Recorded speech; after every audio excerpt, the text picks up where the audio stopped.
we're going to have Dr. Douglas speak for a few minutes about moving to safer at home.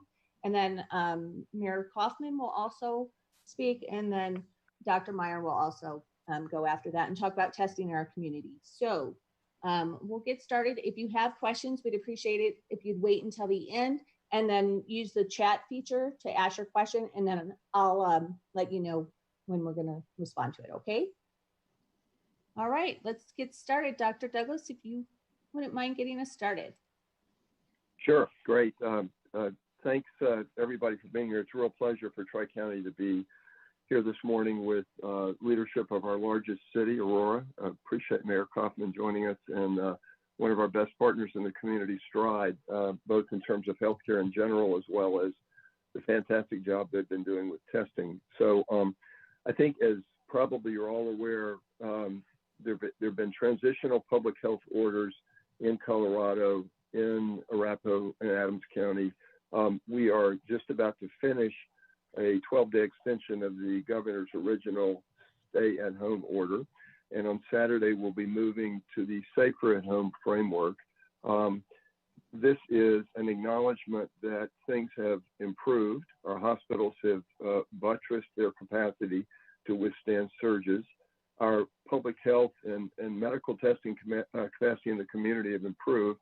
We are not yet where we want to be with testing. There have been a lot of issues with supply chains and testing supplies and whatnot, but we're getting better and better over time. And that includes the city of Aurora, which we think is, by current measurements, about 70% of the way toward the state's target. These are targets that have been set by epidemiologists nationally that suggest we need about 150 tests per 100,000 a day. And so we're really making great strides in Aurora. It really is, I think, hugely important, certainly for me as a public health person, to think about how one carefully balances the issues of controlling an unprecedented pandemic like COVID with the other critically important issues in the community, vibrancy of our businesses, jobs, health insurance through jobs, this sort of thing. I think the extra time that we have been in the, quote, stay-at-home situation has really provided value in terms of, again, the public health capacity and getting to a good balance. We, in particular, have been able to use that with Tri-County, working with the state health department to develop what we think is better and better guidance for businesses. This is not going to be back to January, totally normal. This is going to be a targeted 60-65% still social distanced environment. And frankly, as we've heard from many business owners, sort of figuring out what it means to do social distancing, how does one really protect one's staff? This is new territory. So I really want to thank our team who's been able to work with businesses really all over our 3 counties to develop those efforts. One of the components that we hope will provide added value is the generally broad use of face coverings or face masks. This has been a topic that's been a little confusing for the public. 2 months ago, the Surgeon General said, don't use it. This needs to be preserved for healthcare providers. We don't think they work. About 3 weeks ago, based on increasing evidence that a lot of the transmission that's been happening in the community is from asymptomatic people, either people who never get sick or people that aren't yet sick, and having a cloth face mask looks like in laboratory studies can reduce onward transmission by about 50% or so. And so we've been quite interested in endorsing that. There have been discussions about whether this would even be assisted with a public health order. At least as of yesterday with our Board of Health, we decided we weren't quite there, but certainly want to continue that dialogue, encouraging face mask usage, frankly, monitoring how well it's going, and then considering other steps as need be. So I'm excited that we are really on the cusp of moving to what I think for really almost everybody in the community is a long-awaited next step of opening up. We have economically, psychologically, socially, and if we can take this next step in a careful and measured way, I think we'll be able to balance the best interest of this really important city in Colorado. Thank you.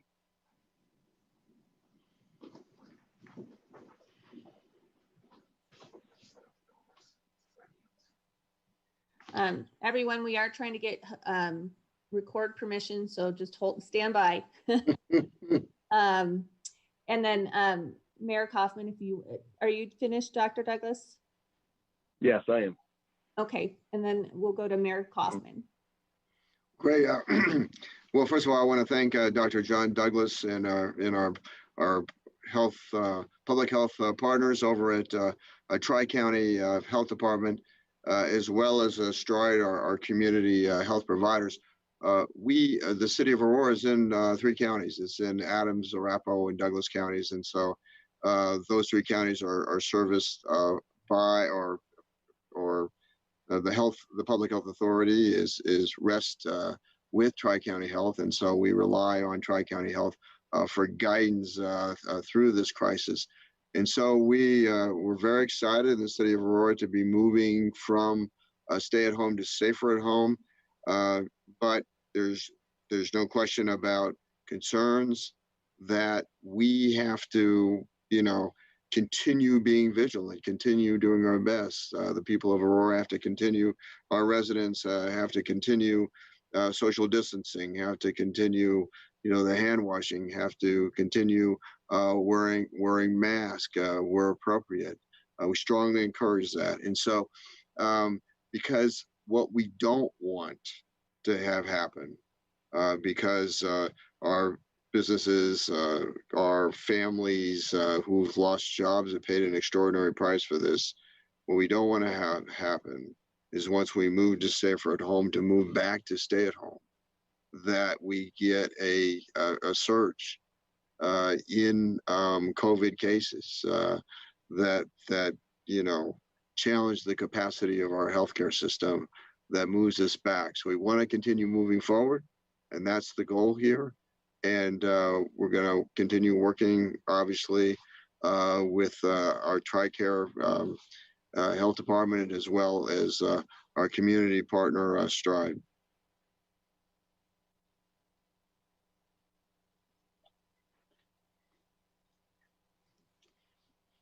Great, thank you, Mayor Coffman.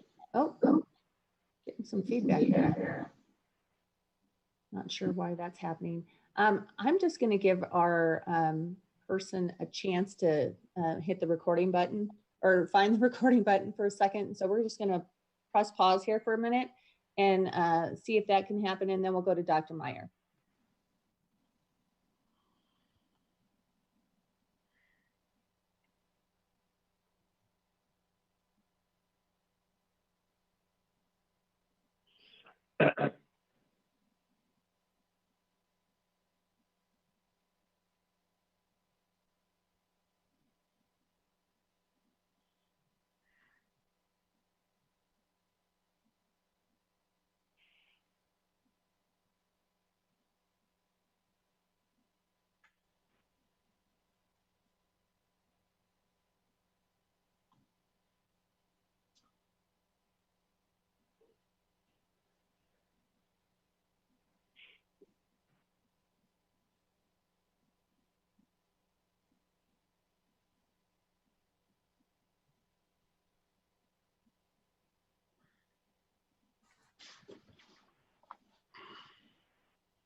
It should be as easy as hitting a button. I don't know why it's not.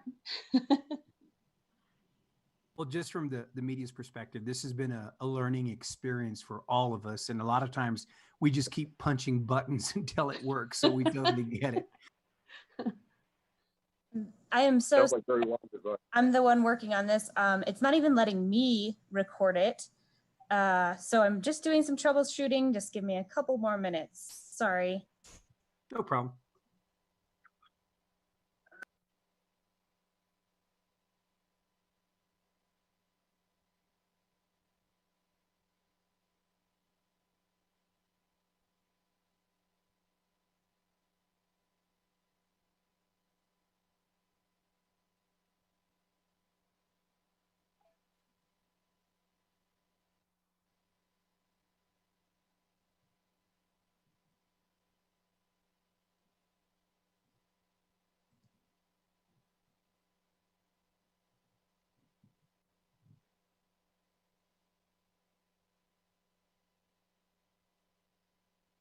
Becky, I'm happy to take notes if that would help.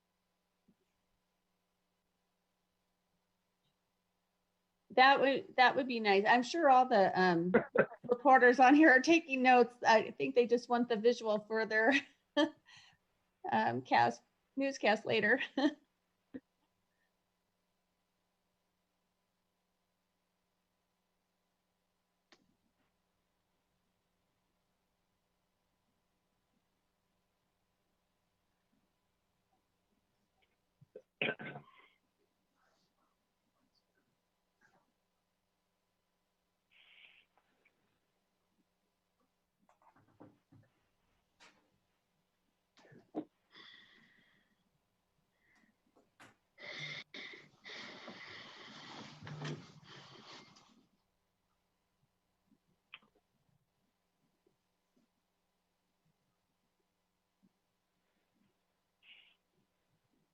Okay, I just got some good news from Kim at Aurora. They are actually recording this, so we're going to go ahead and move ahead, and they will share it with all the stations if we can't get ours going. Okay. Great. All right, Dr. Meyer. Yeah, I'm sorry. that's okay. Please go ahead. Yes, so I'm the medical director from Stride Community Health Center, and I really appreciate having the opportunity to speak today. And we greatly appreciate our partnership with Dr. Douglas and Becky at the Tri-County Health Center, and then of course, Mayor Coffman, who's been a longtime supporter of us. So we really appreciate the opportunity to be able to share what we're doing in the community of Aurora today. So just a little bit of a background, we at Stride, we're a 501c3 not-for-profit organization. We have a mission to really focus on the underserved. And we've been in business since 1989. We see over 50,000 patients annually. And we've been really proud to be a leader in the community response to COVID-19. Since early March, we've been really focusing on finding safe and accessible ways to provide services to our patients and to the community, whether people have COVID-19 or not. And our employees have been just so amazing throughout this process, as really stepping up and being willing to open up drive-through testing facilities and really just serve our patients in a really quality way. We've been really monitoring closely the Centers for Disease Control, the Colorado Department of Public Health and Environment, and Tri-County Health Department guidelines and recommendations to help inform our protocols for care, as well as the information and education that we provide to our patients.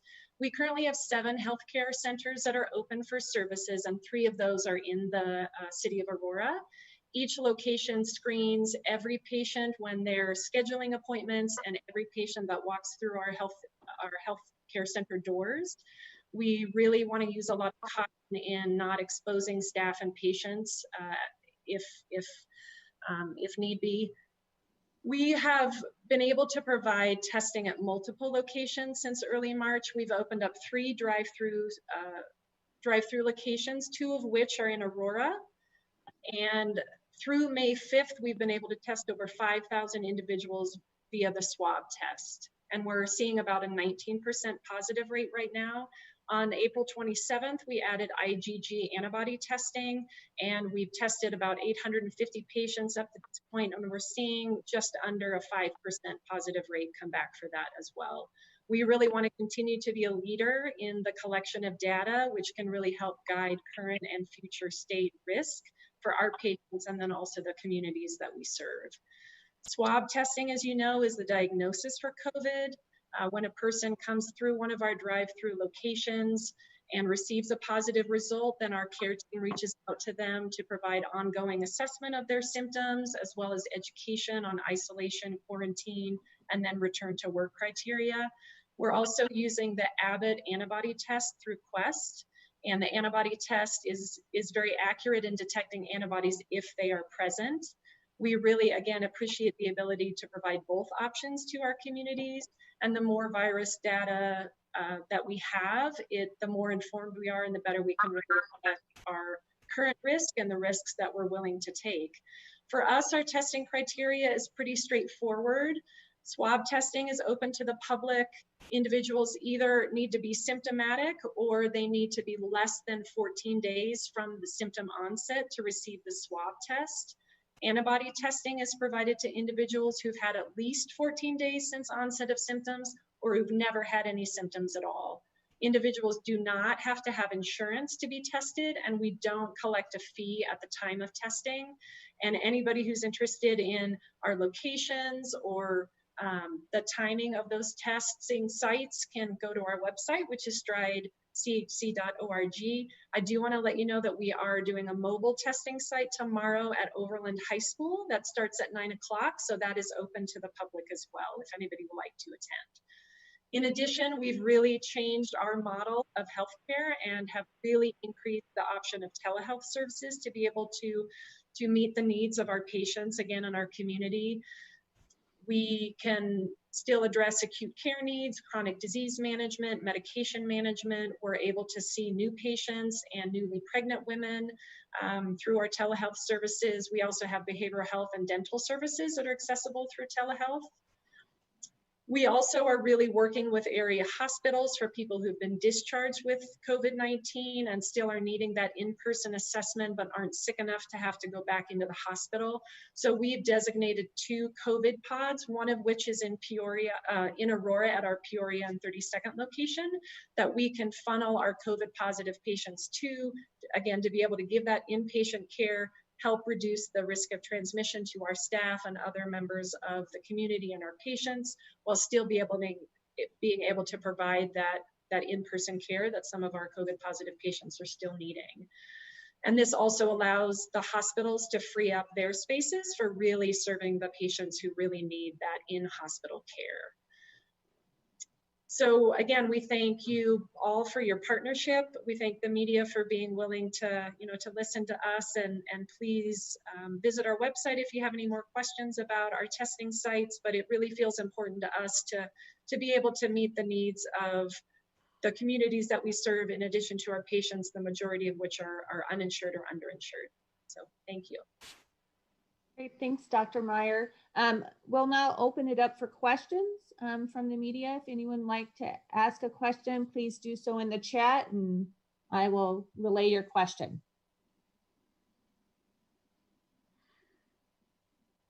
Does anyone have questions? I do have a question. Can I just ask it? Or? Yes, go ahead. Mayor Coffman, Yasmin Marino from Aurora TV. How are you? Oh, good. If you could just kind of talk a little bit more about the measures that the city of Aurora has taken to get to this point, transitioning from the safe at home to safer at home, to help our businesses and balance out, protecting the public health, but also helping our economy. If you could just go into a little more detail on that. Sure. First of all, at the city of Aurora, we're doing things to help our businesses in this transition with grants and loan programs, but our partner in all of this really is Tri-County Health Department. And so we've worked with them. They've certainly listened to our concerns in terms of moving forward. And so I think the big thing right now is to obviously address our issues in senior care facilities that aren't just about Aurora, but certainly nationwide, but those really vulnerable populations. We've worked with Tri-County Health and in terms of having to close down a Walmart, and we're able to reopen that. And so it's great to be able to take this next step. And so we want to continue working with Tri-County Health to make sure that we don't fall back into safer at home. And so it's really our role is to really press upon our residents and our businesses the need to comply. The need to comply with these rules. The need to also just to comply with those things that we strongly encourage right now, like the wearing of masks where appropriate, particularly in businesses as they're opening up in grocery stores today.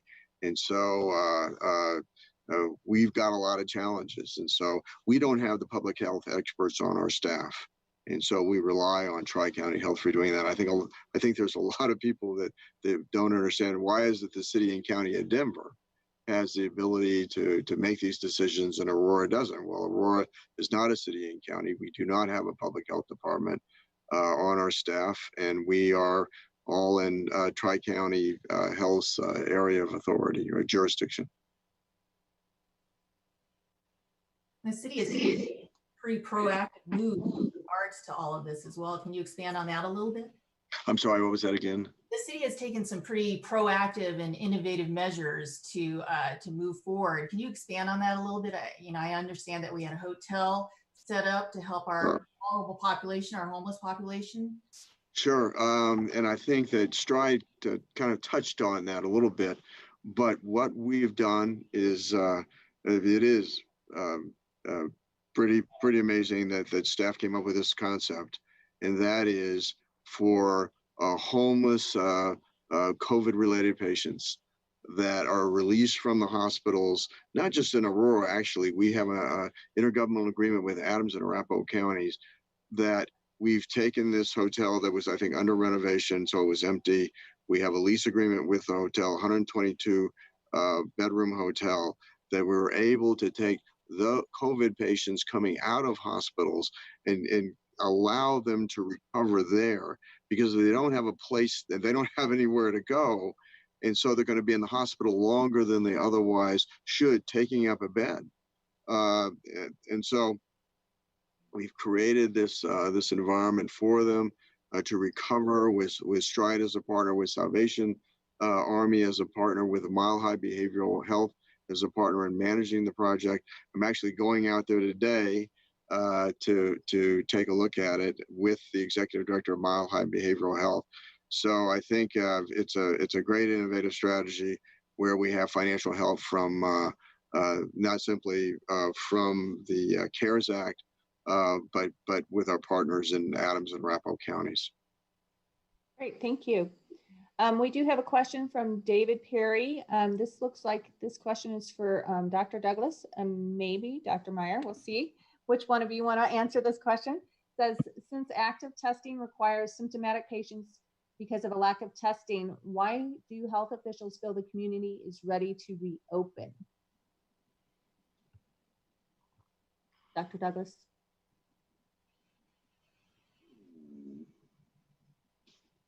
Dr. Douglas, we can't hear you. Did you unmute? Sorry, I muted myself. Yeah, testing a question, really important, Dave. Thanks for asking this. We don't have enough testing now across the board in Colorado. We, however, are getting better week by week. Aurora's actually got a higher percent of testing for the target that we've been shooting for. It's somewhat of an arbitrary target, but it's one that's being used across the country in terms of getting there. Testing is clearly a dilemma for a couple of reasons. We need more of it, but the more we get, the more number of cases we're going to detect. And we'll have to figure out ways of interpreting rising cases while we're doing more testing and what that means in terms of community transmission. I'm quite comforted by what I mentioned earlier, which is the declining rate of hospitalizations. It's a lagging indicator because it takes you maybe 2.5 weeks after you get exposed to be sick enough to be in a hospital and have your test results come back. But the fact that that has gone down while we have a frankly somewhat hard to follow metric in terms of numbers of cases reported makes me feel that we're in a place where we can cautiously, and I want to underline what the mayor said, we do not want a boomerang, and therefore caution is the order of the day to move forward. So I think with trust that continued testing access is going to increase, again, in large part due to partners like Stride, I think we're in a safe place to begin that move forward. Great. Dr. Douglas, this is a multi-part question. And Dr. Meyer, feel free to step in if you have something to add. The next part of Mr. Perry's question is, what's the current estimated rate of infected persons versus tested cases? And I'll just go ahead and ask that, should people who work in multi-office buildings, especially large ones, be concerned about transmission from building HVAC systems similar to the SARS crisis? Oh, You know, we don't really have, Dave, a true measure of the denominator, which is what we need to answer your question. What % are we actually testing? Best estimates that have come from the state health department are statewide. I don't have any Aurora specific statistics. Is about 35%. And that was actually an estimate from 10 days ago. If we look at the increase in testing, and if one believes that denominator, which I would say, given the hospitalization rate not rising, it's probably believable. We're probably up to about 45% or so of tested cases. So, you know, glass is 55% empty. That's a ballpark, by the way, or 45% full and getting fuller. Multi-office buildings, transmission from HVAC systems. I'm not aware of any data at this point that has been an issue. I think that's a concern that anytime one's dealing with a respiratory virus, one has to keep in the back of one's mind. But we've got now, sadly, you know, 3 million or so cases experienced worldwide. The Chinese studied it very carefully. We've got entities in the U.S. taking a careful look at this. And I'd say at this point, this does not appear to be something that is going to create a concern. Great, thanks, Dr. Douglas. The next question is for Mayor Coffman from Kara Mason with the Sentinel. Despite not wanting a patchwork approach to health orders in the beginning, do you feel that's what has ultimately happened? I think we're moving away from the patchwork with now that Adams and Arapahoe County, which most of the city of Aurora is in, will will join with the rest of the metropolitan area into safer at home. Into stay at home to safer at home. So actually we will be more on the same plane going forward after May 8th than we have been. So actually that's positive. Where there certainly are differences are in this mask issue in terms of the wearing a mask seems to be a patchwork. But I think that is less of a concern for me than the dramatic differences, significant differences between safer at home and the stay at home. And so I think we're moving in terms of just looking at the region, a positive direction. And we have a meeting with Dr. Douglas on Monday. I've asked Dr. Douglas to join us, the City Council, in a discussion about the efficacy of mask and what's appropriate if in fact Aurora decides to go to develop its own policy relative to that. Great, thank you, Mayor Coffman. The next question is from Sonia Gutierrez. Aside from increasing patrols, what else has been done to address the threats that Tri-County has received, and have we received more? Dr. Douglas? Sure. There's been coverage in the last couple of days about the threats we've received. They've been of two types. Like everybody probably in public health, certainly when I talk to my colleagues in other metro area health departments, our inboxes are full of commentary from the public. Some is supportive, most of it is not. You know, you're spoiling our lives, you're wrecking our businesses. We had a particularly threatening threat yesterday. We were able to work with the Greenwood Village Police to begin to assess that and increase patrols. Frankly, what was communicated, albeit hostile, was not a criminal act protected by First Amendment rights. And so we're really, if you will, kind of keeping an eye on that, trying to reassure our staff. That's the part of the equation I feel most concerned about. They're working not exactly 24/7, but almost 24/7. And, you know, it's unfortunate that that hard work kind of gets caught in that crossfire. We do, secondly, have a facility in South Aurora, which has been the target of vandalism. We've had, I think, maybe our 5th incident last night. Our safety and security specialist, who actually is a former Aurora policeman, has been working with the Aurora Police Department to both enhance patrols as well as take other steps to try to address it.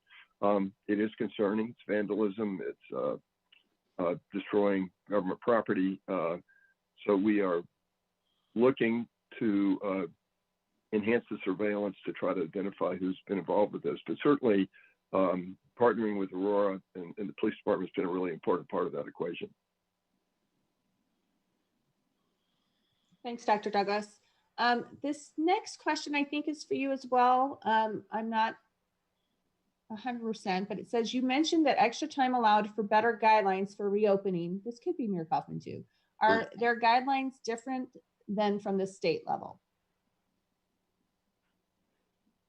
I'll take a shot, and then Sure. because we do have a team that's worked on this, and then the mayor may have even better things to say. She has issued some pretty robust guidelines. They are probably in some areas insufficiently specific, and for that reason, we've got a small team that's been working, frankly, right now, particularly with Douglas County, because they've been in the safer at home situation, but also with other businesses. We learned a lot, for example, from the Walmart episode that the mayor mentioned, of developing a toolkit that businesses can use. We've also got a growing list of frequently asked questions. And maybe most importantly, we're trying to share good practices when they come up. I mean, it was really devastating that we had the outbreak in the Walmart, but the steps that they took to address it really have become a great playbook that we're sharing with other facilities. And we think that sort of almost business to business modeling that we can help facilitate is maybe going to be one of the keys as we move forward. Yep. This is Mike Coffman. One thing that is not in the guidance yet, because we're not there in the process, is how to address the hospitality industry beyond curbside for restaurants. And so I'm certainly hearing from a lot of business owners about their ideas that would be safe to open up in-person dining, or to have COVID responsible, in terms of recognizing the dangers, but to allow some of our convention centers to open up to some degree. And so they're presenting some of their ideas. And so as I get those, I'll be bringing those to Tri-County Health, and I'll be bringing those to the governor, knowing that Tri-County Health must first meet the minimum standards established by the governor through the Colorado Department of Public Health and the Environment. Thank you, Mayor Coffman. We have another question for Dr. Douglas from David Perry. Will TCHD be using something more than the anecdotal evidence of public mask wearing to determine when to move toward a mandate? So Dave, we're trying now. We, as I mentioned earlier and mentioned more, I think you were on our board, attended our Board of Health meeting yesterday. We did the largest survey that I'm aware of that's happened in the metro area last Thursday and Friday to try to determine what's been happening in various facilities. We looked at 48 facilities across the 3 counties. 10 of those were in Aurora. The average rate of masking in those, or of face coverings, we're using different terms to avoid tempting people to use medical masks, which we still want to preserve for our friends at Stride and other frontline providers. And we found that we currently are at a 75% rate.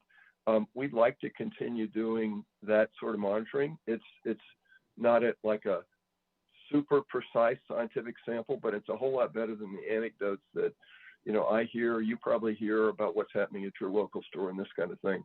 So we're trying to figure out what a strategy of doing that. It's frankly just observation, who's going in with a face covering, who's not going with a face covering. We'd like to be using that in a more systematic way. And then honestly, I mean, Aurora has had an interest in an order or a legal backbone, and we understand that. As the mayor said, I'm going to be meeting with them on Monday to discuss their interest in that. And we're by no means closed to working with the city and that sort of thing. We thought that initially, based on that data, and based on the fact that a fairly aggressive social marketing public education campaign that we have been developing in concert with county communication officials and with other local public health departments, which we should be rolling out within the next few days, will give us more fertilizer, if you will, for better public education about why are we doing this, what's to be gained, Why should I bother? It's so weird. And if we could achieve greater compliance, 75% is not a bad baseline. We thought that sort of approach could be a reasonable way to proceed. But I am absolutely not opposed to working with cities on specific solutions that they may deem to be useful. Mr. Mayor, Mike Coffman, I just want to elaborate on that and why that I reached out, I think it was yesterday, to Dr. Douglas to ask him to come before our city council and to have a dialogue about this issue. I've certainly, I mean, I've gotten a lot of comments on both sides of the equation on this issue. People say, look, it's my right not to wear a mask, it's unnecessary. People questioning the efficacy of masks, how effective they are.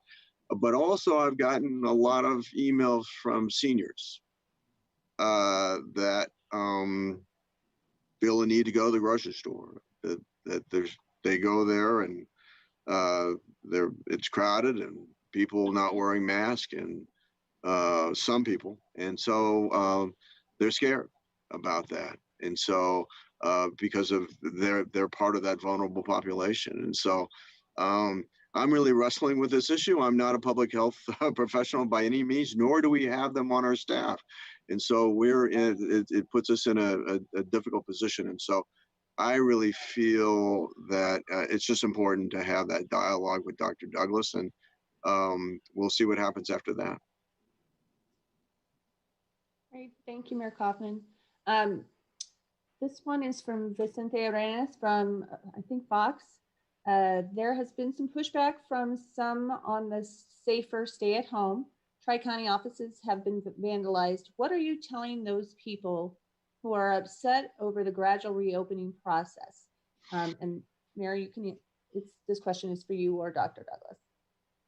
No, Dr. Douglas, I'm going to let you go first, but I've certainly got a comment. Yeah, I do want to hear from the mayor about this. This is a hugely important question. You know, basically the message has been balance, trying to bring the circumstances of the epidemic, the transmission dynamics, the public health response, preparedness in sync with the need to keep, or rather to reopen businesses.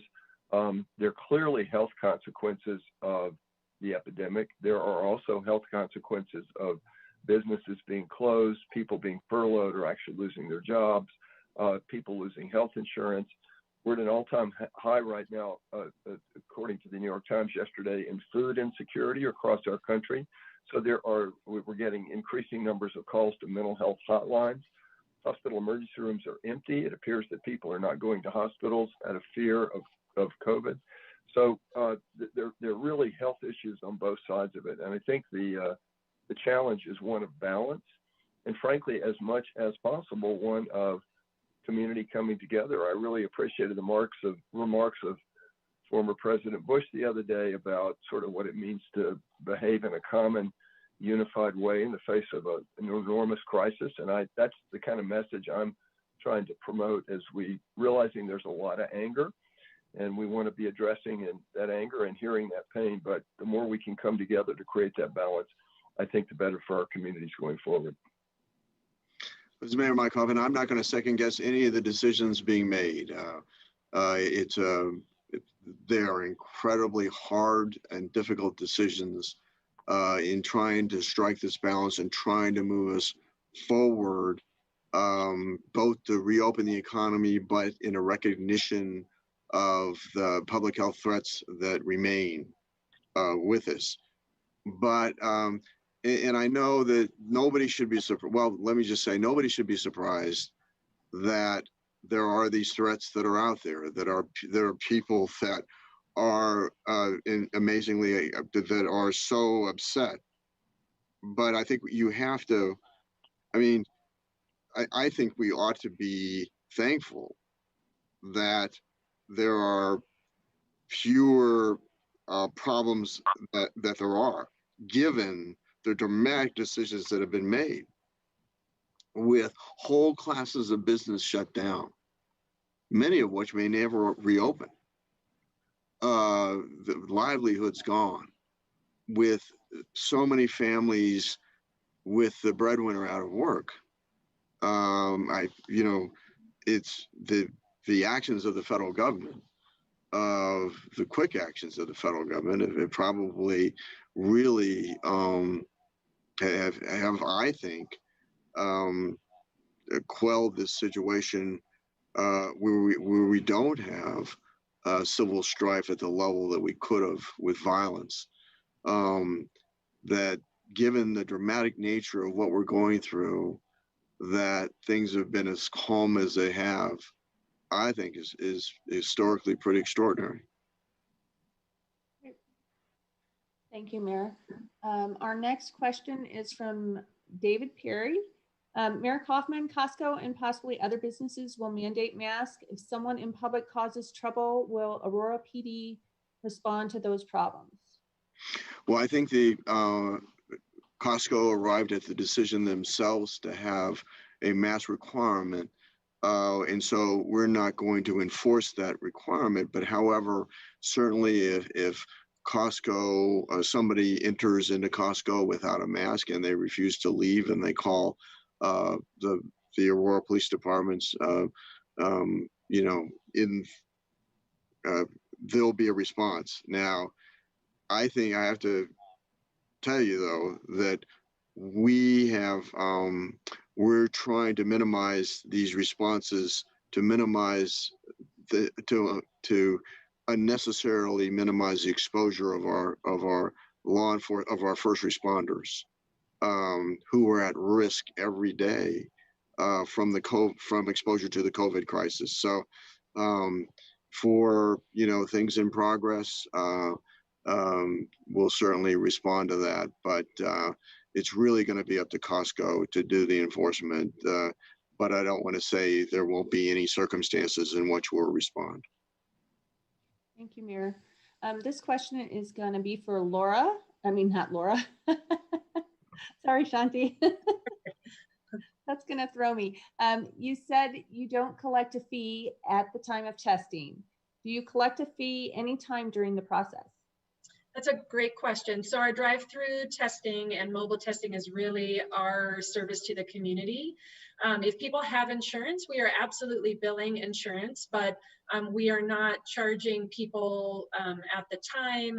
We're really hopeful that either the CARES Act or other federal funding can help support and offset the cost to our uninsured population. Just like we do anytime we have. Our mission is really around being able to serve anybody and everybody, regardless of residency status or insurance status. And so we offset the coverage for our uninsured patients with our insured population, either through Medicaid or private or commercial insurance. Thank you, Dr. Meyer. We do have a couple other questions that are kind of interweaved with some other ones that I'm going to go ahead and give to you now since you're here. Sure. Will Stride be moving to some kind of appointment system for its public testing programs? So not at the moment. We really have found that we've been able to keep up with the volume of patients that are wanting to come in and be served. Our testing facilities open at 9 a.m. We definitely encourage people to arrive early, but we're able, particularly at our Aurora locations, and the one that is the busiest is on the corner of Del Mar Parkway, Havana, and 11th. And we're seeing close to 200 patients a day coming through our drive-through testing facility, and we're able to keep up the volume both with swab testing and antibody testing. Okay, great. One more question for you. Which antigen test do you use, and what's your confidence and accuracy, and how fast is the turnaround? Awesome questions. Yeah, so we're using the Abbott test, the antibody test, and we're partnering with Quest to provide us with the lab results and the processing of it. So, I mean, it's really 96.3%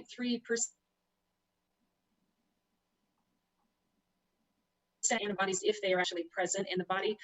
The information that we've been receiving from them is that really at 14 days past exposure, that's really when the best amount of collection of being able to detect the antibodies is present.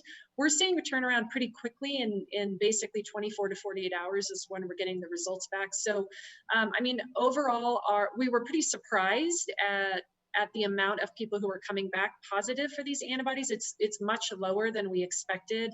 With our swabbing tests, we're seeing about a 20% positive rate specifically to the city of Aurora. But with our antibody testing, and granted, we just started this on the 27th, our positive rate is really like right under 5%. Great, thank you. This next question is for Dr. Douglas. The problems at Cherry Creek Nursing Home are tragic and unnerving for families in the community. What is TCHD doing to intervene? And what would your agency consider closing the facility and transferring patients to a field hospital setting or someplace else? And what would have to change there to prompt a more aggressive response?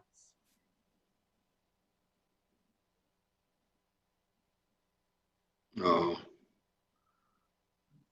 Dr. Douglas. Sorry. Yeah, sorry. Keep forgetting mute. Great question. Hugely important. Already referred to by the mayor as being a major concern. Long-term care facilities have vulnerable people. They have had frightened workforces, in part because of lack of personal protective equipment. They've sort of been at the bottom of the food chain in terms of getting PPE when it was really scarce. Hospitals had better purchasing arrangements, and so they were really kind of left vulnerable. That situation is improving, although it is not completely bulletproof at this point. What we've done at Tri-County is a couple of things. First of all, we've continued to prioritize getting PPE through the emergency managers in each county to long-term care facilities. They're actually even higher than hospitals right now. Secondly, we've created a long-term care facility task force that is working really closely with those entities that have had outbreaks like Cherry Creek or Juniper Hills to assure that they've got appropriate infection control efforts in place, adequate PPE. If you've got cases, you make sure they're isolated. If you have a ton of cases, you try to cohort them. Positive people going in one wing, negative people going in another additional wing. In addition to that, the governor has created a long-term care facility strike force that's involved in going into facilities where there may be concerns about infection control and doing asymptomatic testing. And we're sort of syncing up our interactions so we're not stepping on each other's toes and so we're not leaving gaps unfilled. Your last question is really a critical one. If a facility cannot take care of the people inside it, then moving folks out to another facility or even a community facility is clearly an option. Now, it's not a highly preferred option because that engenders a lot of difficulties and could even involve infection control issues with that sort of transfer. But it's one of the things that we absolutely need to consider if we have places that are continuing to have problems. Now, I am happy to note that we've tracked separately in our case reporting statistics on cases who are part of long-term care or skilled nursing facility settings. Those numbers have been declining. The numbers of deaths coming from those facilities have been declining, as have the number of hospitalizations. Now, that doesn't mean the problem is not to worry. It's over. It's not over. There are plenty of vulnerable people in there, and we'll have to keep our guard up. And frankly, as we open up, businesses and community spots, one of the things that can fuel outbreaks in these facilities is community transmission. This is a really, really infectious virus. And so we'll have to be even more vigilant as we get our businesses back to work, that we don't see that as almost a canary in the coal mine of things getting explosively worse again. Thank you, Dr. Douglas. This next question is for Mayor Coffman. Mayor Coffman, is the city looking at how to fashion recreation and senior centers to be compliant with social distancing, or should residents expect these facilities will be closed for some time?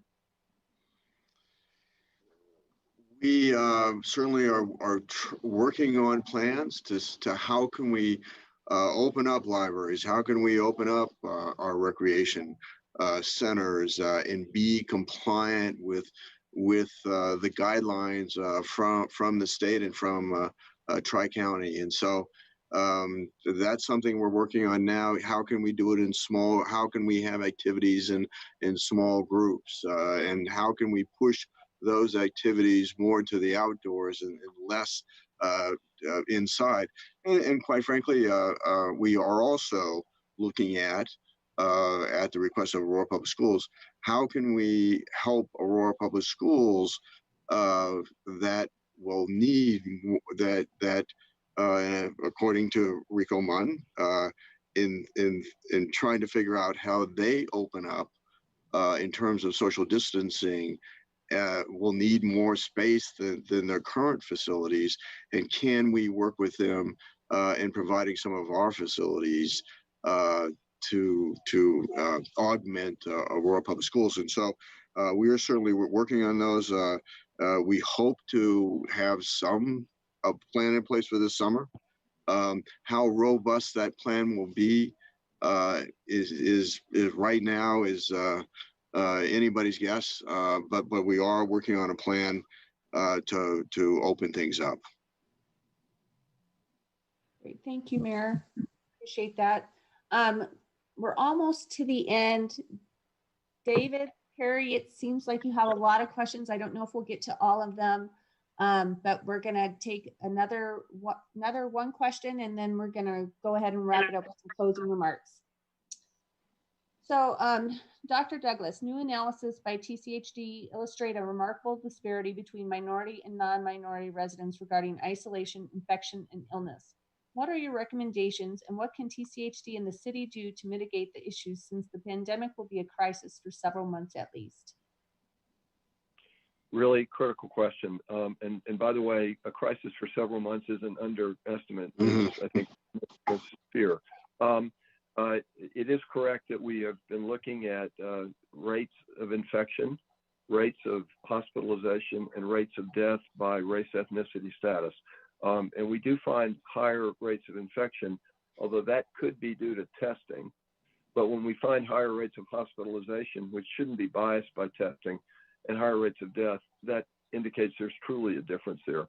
So what we're doing right now is we just last Saturday got data from Colorado testing, including that done by Stride, by county, and by city as well. So we have got on our website now county-specific analyses of rates of testing by neighborhood, and rates of positivity. And what we want to be doing is identify neighborhood hotspots and determine whether there's adequate testing in those neighborhoods, and whether, partners like Stride, or we've got a conversation with King Soopers later today about doing one of their mobile testing sites in the city of Aurora, and we'd like to try to figure out, is there a neighborhood that might benefit more from that? At the same time, we'll be looking at those neighborhoods in terms of, or all of our neighborhoods in terms of per capita testing. Do we have a neighborhood that's not much testing's happening? And might that actually be a blind spot that we've been missing? Finally, the part of for me, a wonderful part of being with our Aurora City leadership and Stride partners today is to begin to get out this message that we need to do testing.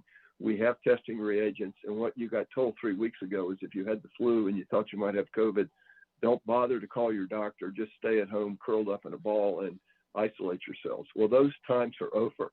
We want people to be tested. We want to identify them. And I was on a town hall with several Aurora state legislators last Saturday, and it really is amazing how we're totally confused. Are we supposed to go and get tested, or are we supposed to just stay at home? So we really want to get that message out that while we don't have quite enough state capacity, we have plenty of capacity to test those people who've got symptoms of COVID. And I'd like to see, Dave, that message particularly get out to our minority communities, particularly our communities where English isn't a first language. So we've got greater recognition about why you should be tested as well as where you can be tested. And can I add on to that? So yeah, absolutely. We are in complete agreement with Dr. Douglas as well. At Stride, we see a lot of refugee patients. We see a lot of communities of color. And we are also, as Dr. Douglas mentioned, seeing that even though we're being able to offer the testing to all communities, we are absolutely seeing a higher percentage of positive rates in our communities of color.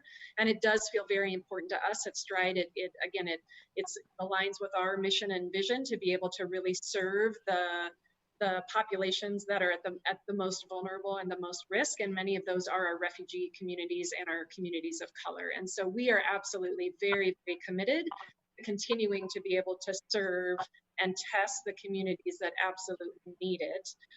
And we also have a mobile van that is starting up to do mobile testing. And so again, we're very committed to partnering with our communities and areas that are more underserved and have higher areas of communities of color, so that we can also offer testing in those very needed areas.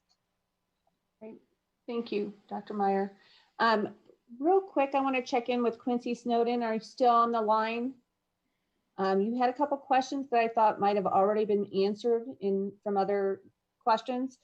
Just want to make sure if you have any other questions that we get to them. Yeah, I did have the question for Dr. Douglas on the incident last night. It sounds like there was another incident of vandalism at the Tri-County facility. Does he have any further details on that? I just have a bare snippet. I was told, I think it was a spray painting, tagging kind of incident.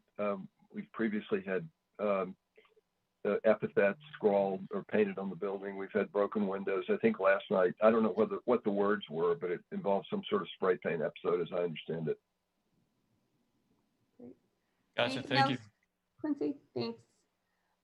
Okay, this is going to be totally, completely, or not COVID related. Dr. Douglas, with the COVID-19 crisis so overwhelming, are there other health issues, seasonal or otherwise, that are being overlooked? What's the degree of West Nile or other public health threats in the region as summer begins? Was that for me? Yes. Yeah, okay, really good question. Yeah, it's going to be summer, and West Nile has been coming back for the last 15 years. We will expect that to probably come back again.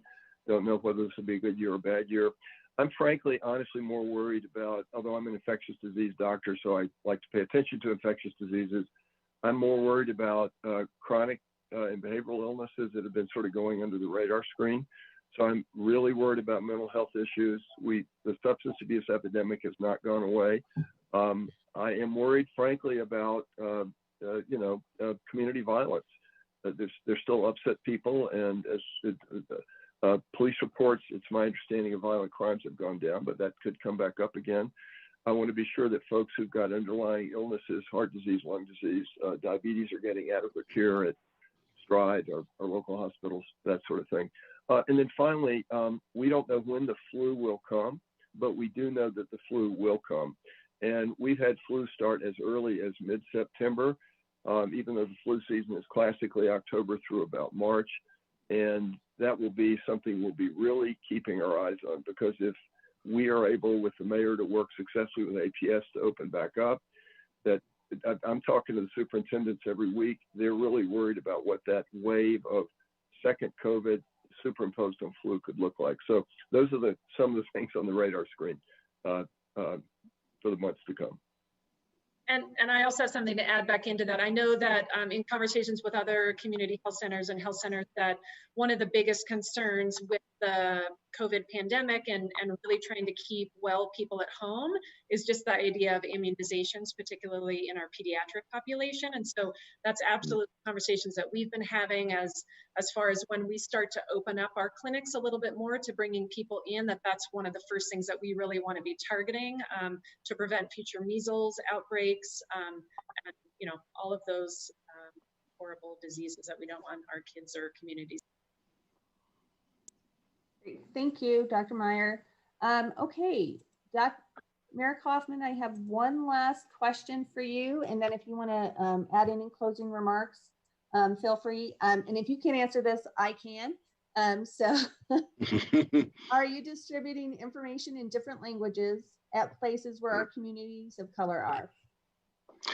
Yes, we are. Aurora is what we call a majority minority community. And we have so many different languages. I think we have everything in about 11 languages. Yeah, 11 languages that's available on our website. Just click. And so we've disseminated in multiple languages because we have a very large immigrant refugee population. And I think as was mentioned by Tri-County and Stride today, that these are underserved, oftentimes underserved communities. And so it's very important that we penetrate them to get the messages out. so they can, better respond to this crisis. I just want to say in closing that I want to thank my partners at Tri-County and Stride through this very difficult crisis, and that my hope is as we gain more freedom, as we begin to open up, that people don't take that for granted, and don't do the social distancing, don't do the hygiene like hand washing, and that we somehow slide back, and that the people think that, oh, it wasn't as bad as people were predicting. Well, it wasn't as bad as people were predicting because we took such dramatic measures to combat it, or led by Tri-County, led by the state, and with the help of Stride. And so so there's been a lot of sacrifices made. And so the last thing we want is to roll back to where we have another surge, and we go back to stay at home. We want to keep moving forward. Thank you, Mayor. And I just want to, from Tri-County, say thank you to the City of Aurora, because you've been very instrumental in helping us translate a lot of our important documents that we give out to the community every day into many different languages. So thank you. Thank you. Dr. Douglas, do you have any closing remarks? I really just want to echo what the mayor said. I as the director of a three-county health department, of which Aurora is not only the biggest city, but as the mayor pointed out, the city that's in all three of our counties. They're a hugely important partner. We've really appreciated the support of city staff, particularly City Manager Jim Twombly. The mayor has been a champion of promoting some of the topics we've talked about. And then, of course, we've got these fantastic partners in the community, such as Stride. And I point out that because, look, COVID is going to be here for a while to come. And a while to come is probably going to be measured in many, many months / more than a year. And figuring out what it means to work together in these times that are just going to not be normal, but we can still be meaningful, and we can still be economically resilient and socially and psychologically healthy. That's our challenge, and doing that together is, I think, our best pathway toward a safe and healthy and economically stable future. Thank you, Dr. Douglas. I'm going to go to Dr. Meyer. Hi. Any closing questions or yeah, I mean, kind of similar to what the other two gentlemen were saying, that we really, really appreciate working in close connection with both Mayor Coffman and the City of Aurora, and of course, Tri-County Health Center and Dr. Douglas. And, Stride has been around for more than 30 years, and our mission and vision has always been to serve the underserved. And so that's not a new thing for us. And we are absolutely committed to the amount of time and the long haul that we're realizing that this pandemic is going to be there for. So we have been pretty agile in adjusting and creating a new model of healthcare, and we're innovative, and we're creative, and we're very, very committed to continuing to serve our communities and work in partnership with these two wonderful people. Thanks. Thank you. Thank you. Thank you, all of our speakers today. I know there were a lot of questions, so you probably need to drink a lot of water. Thank you very much. If anyone has any media follow-up questions, Abraham Morales and my contact information are on the news advisory, so please give us a call if you need anything else. Have a wonderful day. Thank you.